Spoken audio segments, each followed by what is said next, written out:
Still while at the university. Were these like consulting for software or? So for the Mwetu technologies, it was now software. So much of either the gigs you'd get on whether it's web development or application or building, because at some point I built some fee management system for a school and things like that. So for that one, it has been either the Mwetu solutions, because starting second year, because it was around 2008. After first year, so most of the website, web application, software gigs, it was mostly as Mwetu technologies. Yeah. And then, as I was talking about the Familia, it was there was no doubt family justice solution. Yeah. It was just an SMS platform, and thanks to the Africa's Talking. Yeah, because in both of them, the VUA and even we're doing quite a bit on the Africa's Talking. Yeah. And for me, even the innovations, it's mostly the very simple things. Yeah. I mostly even don't go for maybe much of the web apps and whatever. Yeah. It's just solutions to exactly whatever it is. Yeah. And in our resources, SMS for me works. You'll find most of my solutions are mostly 2G just solutions. Yes, SMS-based or things like that to get things done. Because the challenge at that time for the judiciary, having spent time the other side, so come 2016, there is this open call for Hill Justice. Yeah. It's a Dutch-based organization, but they have an incubation in Nairobi. They've been supporting quite a number of startups within the justice space. Yeah. So family justice, our own personal experiences. My dad passed on in 2006. Yeah. But the process of getting, it's called succession. The succession process has to go through the court. Yeah. So a person passes on, even if you have a will or something like that, all the members in the family, you have to go to court, stand before a judge and say, we've agreed to share this in this manner. Yes. So it's a simple process, but not many people know that. Yeah. So that time, lots of brokers, or even today, I think lots of brokers are in the system. Kitu ni ngumu sana, we tupatie tu, will do it for you. But now, I'm here in Mombasa. Yeah. But it has to be in the high court where that property is mostly. Yeah. So like for me, I come from Busia. Yes. My dad passes on, any property or something will need to file that succession case and go to Busia in person. Yeah. Had I been having maybe a relation in the States or something, they have to, those days they had to come in person. Yeah. Maybe right now with Zoom and whatever. Yeah. But all of you have to be before a judge, in the same room, before a judge, and he's asking each of you. So those days, when the judge, let's say there is court not, the notice of court not sitting, so I've spent time, taken leave, traveled all the way to Busia, and you find the judge is not there. Oh, he has some other commitments. So you see the time, resources and all that. So that was purely what Familia was doing. Yeah. It was to help keep track of just court cases in just SMS, or in case a judge is not sitting, an SMS is sent to all the people tagged on that case. They'll get, and then you see for the status of the case, it's a very short thing. It's like this case came for mention maybe today, the next hearing date is this. Only that, knowing such things. But you have to appear. So that is on the appearing is that. But another thing, maybe if you're interested in a particular case, but you don't know what happened, maybe your lawyer has gone to court, but you yourself, you're interested in that case, but you have to get it from the lawyer. Yes. So it was like, you can get that information. At least you could send a short code, SMS, and then get the status of that case just via SMS. So that was purely what Familia was trying to do. So we ran the pilot in Kiambu. But you see, for the business model, for me, it was more like the spark. It is the government that is meant to be doing this thing for its citizens. I see. You see, I'm actually doing it. So we were partnering. So by me, developed a case management system that at that time was working within the Kiambu law courts. It's managing the internal court processes, but litigants can still access the thing. So that was how it was working.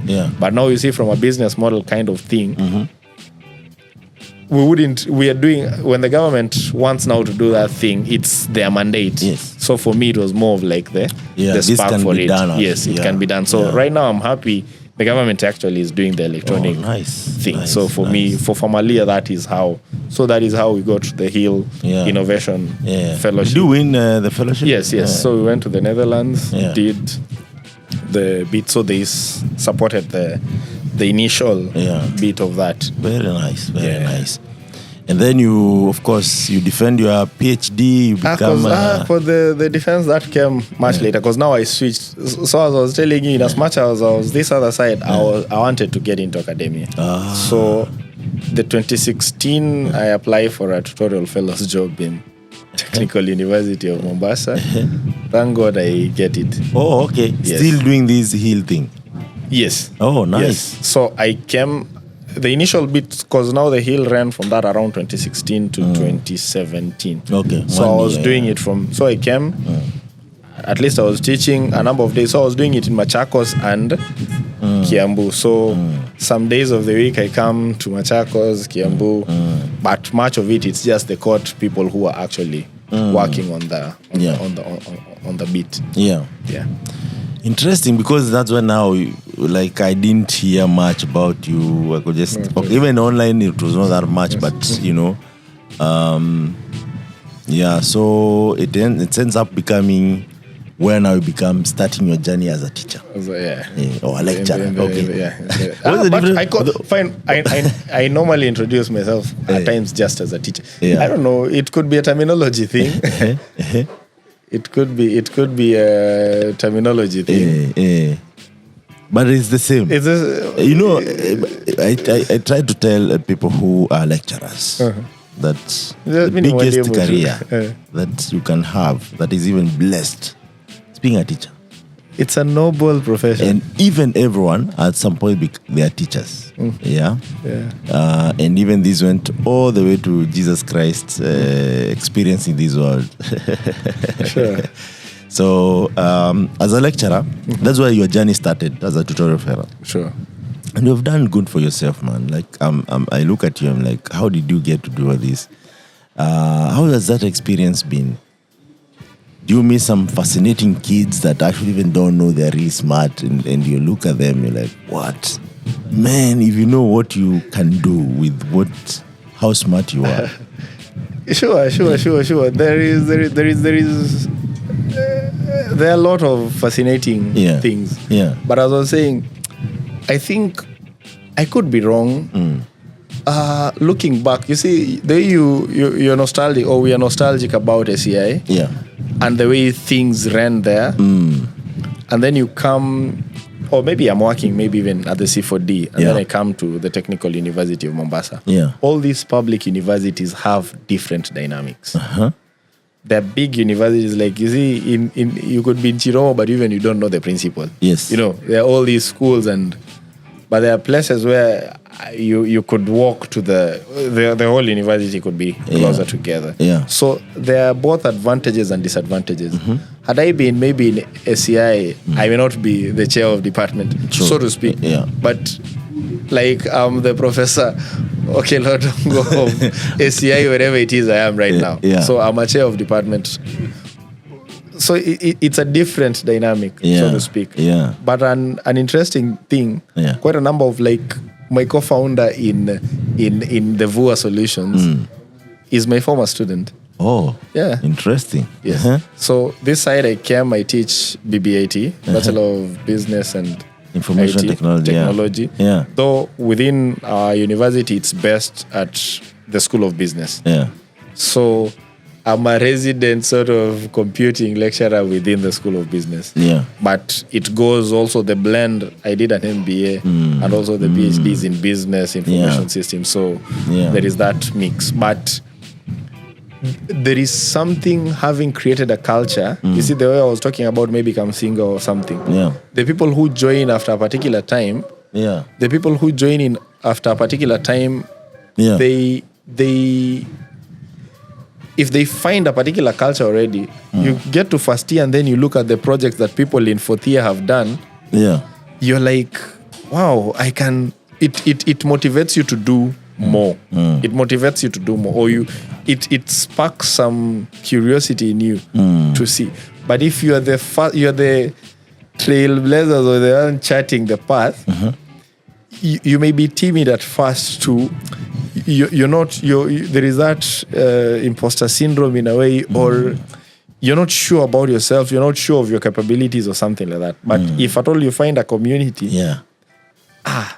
MK was here, MK was here. Oh, these guys, Ngay is here. Oh, I don't know, there is Derek. Oh, I don't know, they're doing amazing things. So you're like, by the time you're joining, you know, these are the capabilities and I could even surpass. Yes. But now when you're the first one trying to chat, only outliers would be the one. So a good majority. So that is the culture we are trying to we are trying to build. And now with support for, like when you're having events and encouraging more of these students to join, that bit of the community, it's in the community that is you learn quite a bit of these things. True. So even maybe the programming in class, it's not, you just taught the very fundamentals of stuff. But now much of these other things, you learn it either from the community or from your peers. Because it's, hey, Gabe, and how did you do this? The peer learning is a lot more practical impactful and practical. And even the way they explain it to you. Yes, it's different from how. And you don't learn it to pass. You just learn it because you're curious. To know the skill and all that. So it's a different mode, so to speak. So how does this Bay Hub, which is Blue Economy Innovations Hub, start? Because last time now we touch base, and I don't know even how I knew you into my. I'm not sure. I don't know. Did I can't remember well, but Egessa, you are in Mombasa, or even I don't know how we meet. I can't remember well, but you're telling me there is this business innovation hub, which is Bay Hub, economy innovation, that you are running at the Technical University of Mombasa. Me, I'm thinking maybe you are running that. Kumbe, on the other side, you're also a lecturer. Not only a lecturer, but now when I meet you, maybe a few months it's a few months afterwards, you are like head of department. Yes. But I've been here for quite a while. Since 2016 That's what I've realized. That's what I've realized. 2016 September. After C4D, I just came to teach. But from C4D, I've seen what C4D can do in a higher learning institution. Yes. And then for me, it's that community, a conducive space for co-creation of solutions. We have C4D. There is the IB's iLab Strathmore. You'll find either Chandaria Innovation Center within KU. They have, I think, D-Hub or something like that. You go to universities abroad, the MITs, there is the D school. More than one innovation hub, iLab school. In SA, all these VITs, UCT, all of them have hubs, labs, whatever it is you may call them, but it's a platform for co-creating solutions in the space. So I come to TUM and I'm like, I should, from the C4D experience, we should just set up a place where you co-create this stuff. Shock on me, I think it's the same things the other side. So the politics within, whether universities or whatever, at times, it's sad. But at times, there are particular places, as you're saying, you're having these great ideas. But if it's not pushed by either a doctor, a professor, doesn't make sense. It's so it could be the same idea, but by whoever. So part of even the doctorate or whatever. So I was doing it, but I would have started even it way earlier. But because you're not a doc or something, because now it's until 2020 when I was a doctor. As a doctor it was easier to try. But even at that point, there are lots of internal politics. Just getting a room, it's different or whatever. So at that point, even started it like a virtual, because ideally it's not a space. It's bringing what I was calling the quadrahelix. It's just not academia. So bring together academia, bring together private sector, the actual users, and even government in the space, civil society, to co-create solutions. The solution could have could be more impactful. Yeah. So that is the thesis that we are having. Yeah. So what would make the hub different from C4D, from what is high the hub, yes, high lab, yeah. what is the difference for us? Yeah. So at that point, the university, Technical University of Mombasa, on one end it touches the sea. On one end of the so Blue Economy was a perfect fit for us. Yeah. So we didn't call it maybe a lab or an incubation center very specifically, because an incubation, I don't have the resources to at that point to incubate or to, but I needed a platform where we are co-creating this. And then I'm coming from a computing background. So Blue Economy seemed it's a different, but I look back, I'm more in the fisheries. I had some love for fish, and even the project that I did in undergrad was on a fish farming or something like that. So out of it, there is there are lots of great researchers into. There's a doctor called Dr. Cosmas Munga. He's in the fisheries and marine. He's a really specialist in that. But packaging that within the fisheries and marine ecosystem, he's revered. So I was like, anything. So pick strategic leads in these other thematic areas within the Blue Economy. So in fisheries, there is a lead. In maritime transport, in the coastal tourism, in environment, and then we co-create. So along those conversations is where support now, because at the initial stage, support either startups that are in this specific space. So like the Kuza Freezer, he'll be having maybe the podcast with Deno. So there are quite a number of startups within the Blue Economy. So Kuza Freezer, there is a guy called Morganics. They're doing seaweed and creating fertilizer out of it. So that was the drive. And being within an academic institution, there are quite a number of hubs that are there. So like the Sote or the Swahili box, Close the Gap. What was paining me is most of them, it's our students who go to those hubs. But it's only the outliers. The guys who will push themselves to go there. What if we're having something within where now more people, it's a space within that a lot more people could.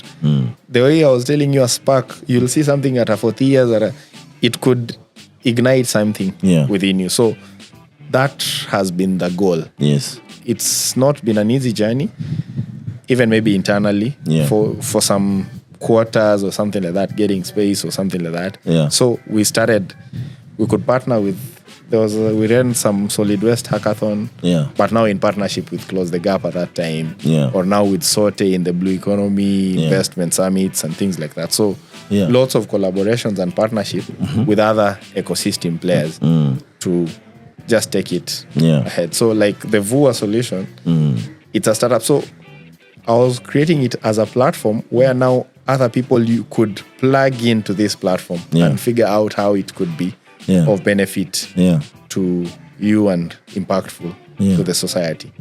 Yes. And the interesting part, Mathew, is that Blue Economy is a sleeping giant when you think about it for a minute. I think we had off the camera and off the recording conversation on how big this could be, and none of us actually could wrap around why people are not exploring all these opportunities. And maybe guys can tell us under the comment.